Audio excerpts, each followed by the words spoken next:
It might seem very simple to replace a CV axle on a vehicle, but there's actually things that can go wrong during the process. One thing you really need to pay attention to is the cert clip.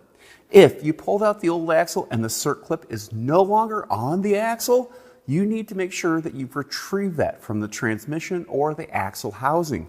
If not, that could stay in there and damage the internals of the differential. So make sure that that is there and that the new one is on there too. If, in some cases, you do not remove that cert clip, you won't be able to get the new axle in. Another thing to pay attention to, a lot of manufacturers are using really complex axle nuts. These axle nuts are designed to be retained to the axle itself. If you do not replace the nut, you could run into situations where the nut may come loose later on down the line.